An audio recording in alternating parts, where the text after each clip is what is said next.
বলবেন আজকে? প্রতি বছর এই কর্মসূচি হয় গান্ধী মাঠে। এবার এমপি কাপ করছে, 100 জন কৃতি ছাত্রছাত্রীকে ল্যাপটপ দিয়েছে, 2000 মানুষের মধ্যে কম্বল দেওয়া হচ্ছে, ফুটবল ফাইনাল খেলা হচ্ছে, সব মিলিয়ে একটা আনন্দের পরিবেশ।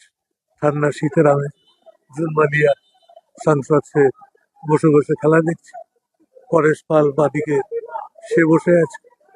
রাজুর এটা একটা বড় সাফল্য, এত মানুষজন টানতে পেরেছে। সায়নী ঘোষ এসেছিল। তা যেহেতু আমার এমপি কাপের নামে ফাইনাল হচ্ছে বলে আমি বসে আছি, তা নাহলে আমি এতক্ষণ থাকতে পারতাম না। কিন্তু আমি আছি। আমি চাই প্রতি বছর এই কর্মসূচি আরো বড় হোক।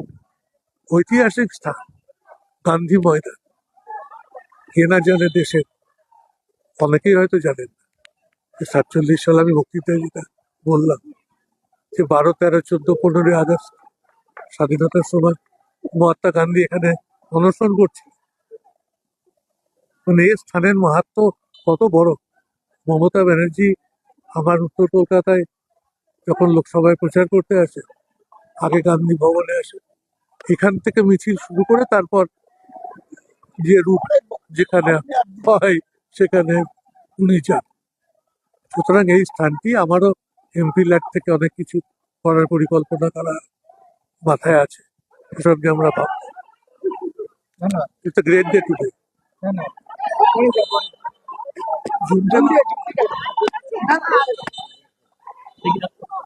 দিদি, আজ এখানে রাজু ভাস্করের উদ্যোগে এত সুন্দর একটা খেলার আয়োজন করা হয়েছে এবং কৃতি ছাত্রছাত্রীদের ল্যাপটপ প্রদান থেকে গরিব দুঃখীদের সম্মাননা করা হয়েছে, কি বলবেন? প্রথমত আমি ধন্যবাদ জানাতে চাই এখানে আমাদের এমপি, আমাদের দাদা এখানে উপস্থিত আছেন সুদীপদার নাম, মানে এমপি কাপ মানে সুদীপদার নামে কাপটা।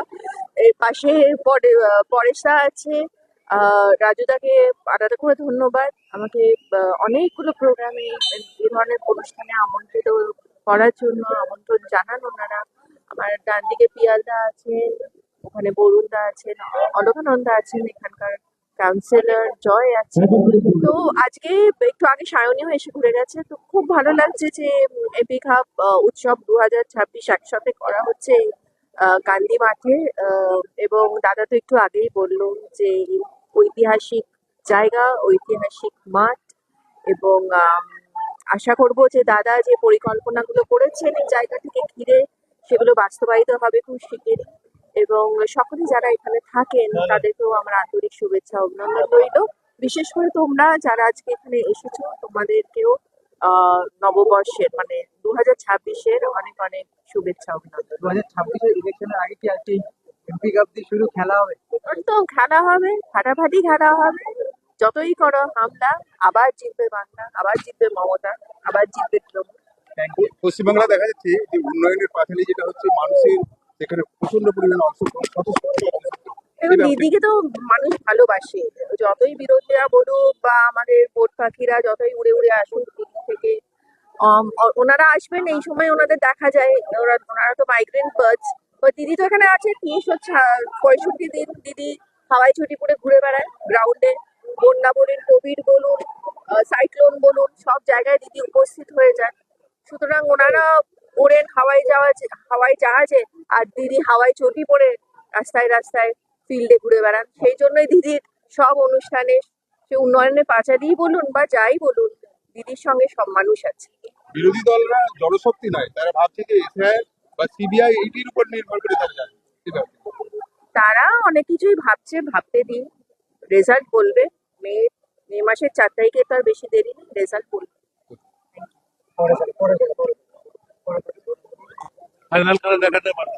একটু পরে আজকে যে রাজু ভাস্করের উদ্যোগে যে এত সুন্দর একটা খেলা এমপি কাপ, আজকে না প্রতি বছর হয়, প্রত্যেক বছরই আজকে, এবং ল্যাপটপ প্রদান থেকে আরম্ভ করে রক্তদান শিবির হয়েছে, সোশ্যাল কাজ করে, বাচ্চাদের অঙ্কন প্রতিযোগিতাও করা হয়েছে এখানে, কি বলবেন? পরে তো না করলে হবে, তাহলে রাজু নস্কর হবে কি করে? রাজু নস্কর একজন সোশ্যাল ওয়ার্কার, কোনো রাজনৈতিক নেতা না, কিন্তু এত মানুষ আসছে তার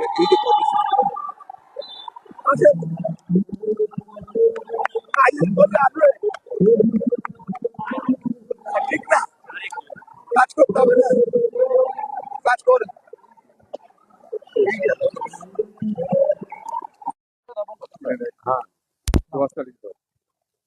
ওনারা আজ এক মিনিট, অ্যাসোসিয়েশন এক মিনিট, ready হয়নি,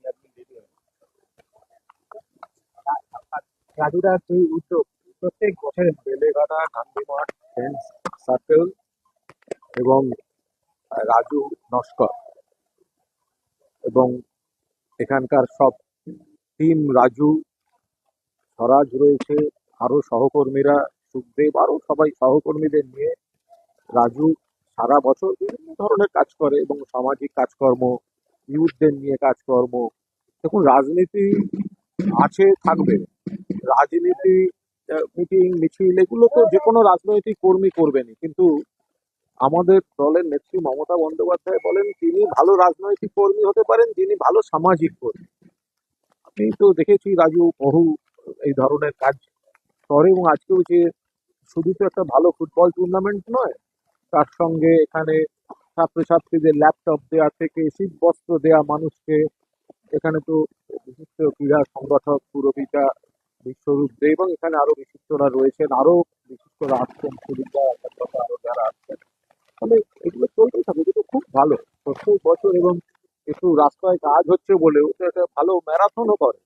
তো এবার একটুখানি ওই রাস্তার পাইপ টাইপের কাজ হচ্ছে বলে বোধহয় একটু সমস্যা আছে, কিন্তু এই যে সারা বছর নানা সমাজে নানা শাখার মানুষকে নিয়ে সামাজিক এমন কাজ করা যাতে আরো 10 জনের উপকার হয়, তো সেটা খুব ভালোভাবে করে যায়। সেই জন্য আসি, ভালো লাগে। আন্তরিক শুভেচ্ছা রইল রাজু এবং তার গোটা টিম।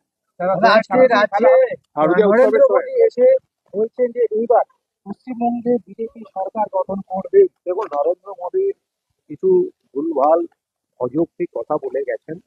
আর বিজেপি যে সমস্যাগুলো তৈরি করছে মানুষের, কখনো নাগরিকত্ব, কখনো অন্য রাজ্যে গিয়ে বাংলা বললে পিটিয়ে মারা, সেগুলো নিয়ে ওনার কোনো উচ্চবাচ্য নেই। তো উনি পরিবর্তনের একটা স্লোগান দিয়েছেন, তো সেই স্লোগান প্রত্যাবর্তনের স্লোগানের কাছে পরাজিত হয়ে ধূলিসাৎ হয়ে চুরমার হয়ে যাবে। কারণ মমতা বন্দ্যোপাধ্যায় অন্তত 250 বিধায়ক নিয়ে চতুর্থবার মুখ্যমন্ত্রী পদে প্রত্যাবর্তন করবেন। ফলে নরেন্দ্র মোদী যতই বলুন পরিবর্তন, দিনের শেষে বিরোধী আসন। হ্যাঁ, 2026 থেকে আবার খেলা হবে।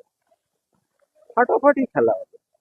ওরা তো সমস্ত এজেন্সি, ইলেকশন কমিশন সব নামিয়েছে, আমরা তো ফাটাফাটি খেলতে নেমেছি। মমতা বন্দ্যোপাধ্যায়ের নেতৃত্বে, অভিষেক বন্দ্যোপাধ্যায়ের সেনাপতিত্বে গোটা তৃণমূল পরিবার একজোট হয়ে নেমেছে। 250 নিচে আমরা ভাবছি না। শারদীয় উৎসবের সময় আপনি বলেছিলেন একটা কথা, যে রাজু নস্করকে বড় মাটি সোশ্যাল ওয়ার্কার রাজু নস্কর। হ্যাঁ, তো বটেই তো। তো রাজু একটু মাথা গরম। হ্যাঁ, লোকে বলতো বাহুবলী, কিন্তু অত্যন্ত ভালো সংগঠক। অতীতে অতীতে বাম রাজনীতির সঙ্গে যুক্ত ছিল।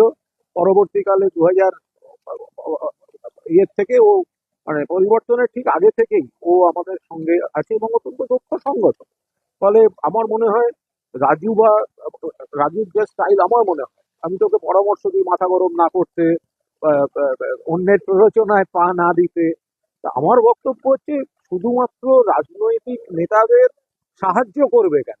ও যদি সমাজেরই ভালো কাজ করে, তাহলে আরো বড় মঞ্চ নিয়ে, তাহলে নিজেরাও দায়িত্ব নিয়ে কাজ করুক নানা রকম। আর আমরাই বা যারা রাজনীতি করি, তারা শুধু রাজনীতির কাজে লাগাবো, অথচ তাদের সম্মান স্বীকৃতির সময় আমরা বলবো না না, যদি আমার গায়ে বিতর্ক রাখে, ও সব ন্যাকামি আমি পছন্দ করি। শ্রমিক বলছে 2026 করে অভিষেক বন্দ্যোপাধ্যায়কে ওই র্যালিতেই মানে ইয়েতেই হাঁটাবে, র্যাম্প ওয়াকিংয়ে হাঁটাবে। এবং শ্রমিক ভট্টাচার্য বেসিক্যালি খুব, মানে শান্ত ছেলে, ভালো বাংলা বলে, অনেক পড়াশোনা আছে, কবিতা টবিতা বলে। এই ভোটের পর ওর হাতে আরো অনেক সময় আসবে, অনেক বই পড়ার, অনেক কবিতা লেখার। কারণ বিজেপি বলে তো এখানে কিছু থাকবে না, ফলে বিজেপি রাজ্য সভাপতিরও কোনো কাজ থাকবে না। ধন্যবাদ। ক্লাবে কবে যাবে? কালকে যাবে? কোথায়? ক্লাবে? কালকে কি আছে? আজকে এই হয়েছিল যে প্রসেনজিৎ এসেছিল তো, আজকে ইয়ে ছিল দাদা, এন্টারটেনমেন্টে পিকনিক, এন্টারটেনমেন্টে। তাই দাদাকে দাদা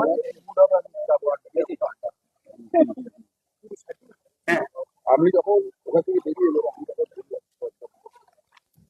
এমপি কাপ দেখা গেল যে একটা টান টান উত্তেজনার মধ্যে দেখি বলবেন, কিন্তু একটা খেলার আসল কথা এখানে 2026-এর যে আমরা সারা বছর নির্বাচন করি, খেলাধুলার মধ্যে থাকি, মানুষের পাশে মানুষের সাথে থাকি। এই আজকে 2000 কম্বল ও ল্যাপটপ যে বিতরণ, এইগুলো আমাদের প্রত্যেক বছর গান্ধী মাঠে উৎসবের সময় যে মানুষের একটা এক্সপেক্ট থাকে যে কিছু না কিছু ভালো কিছু করবে, আর আমরা সেই জায়গায় আমরা পার্টিসিপেট করতে পারবো, ও আমরা কিছু না কিছু পাবো রাজুদার কাছ দিয়ে ও রাজুদার টিমের কাছ দিয়ে। তো আমরা, সুদীপ বন্দ্যোপাধ্যায় জানে আমাদের অভিভাবক, কুণালদা আমাদের দাদা, ও আমাদের সময় অসময় পাশে থাকে, পরেশদা আমাদের অভিভাবক, যারা আমাদের, যাদের কাছে আমরা কাজ শিখেছি। আর সব থেকে বড় জিনিস হচ্ছে আমাদের অনুপ্রেরণা আমাদের মমতা ব্যানার্জি, যে বাংলার মহিলা হিসাবে সে এই প্রাণ থেকে ও প্রাণ যেভাবে খাটছে দলটাকে ঠিক মতন রাখার জন্য, পশ্চিমবঙ্গের মানুষদেরকে পরিষেবা দেওয়ার জন্য, লক্ষ্মীর ভান্ডার থেকে কন্যাশ্রী থেকে যা যা কাজ করে, সেইটা আমরা মমতা ব্যানার্জিকে ফলো করে আমরা যেটুকুনি কাজ করার চেষ্টা করি। ও আমরা সারা বছর নির্বাচন করি আমাদের ওয়ার্ড ও আমাদের বেলেঘাটা বিধানসভা থেকে। আমরা পরেশ পাল যখন দাঁড়িয়েছিল 69,000 ভোটে লিড দিয়েছিলাম। আর আমরা এবারেও, আমি তো আপনাকে বলছি, আমরা আমাদের বেলেঘাটা থেকে আমরা যথেষ্টভাবে মানে মমতা ব্যানার্জিকে সব থেকে বেশি লিড দেওয়ার চেষ্টা করব আমরা, কিন্তু আমাদের নারী শক্তি, মহিলা, আর আমাদের ইয়ং জেনারেশন, আমাদের যত ছেলে আছে সব যারা কাজ করে, পার্টিটাকে ভালোবাসে, পার্টিটাকে নিয়ে কাজ করে, সারা বছর আমরা কাজ করি, মানুষের সাথে মানুষের পাশে থাকি।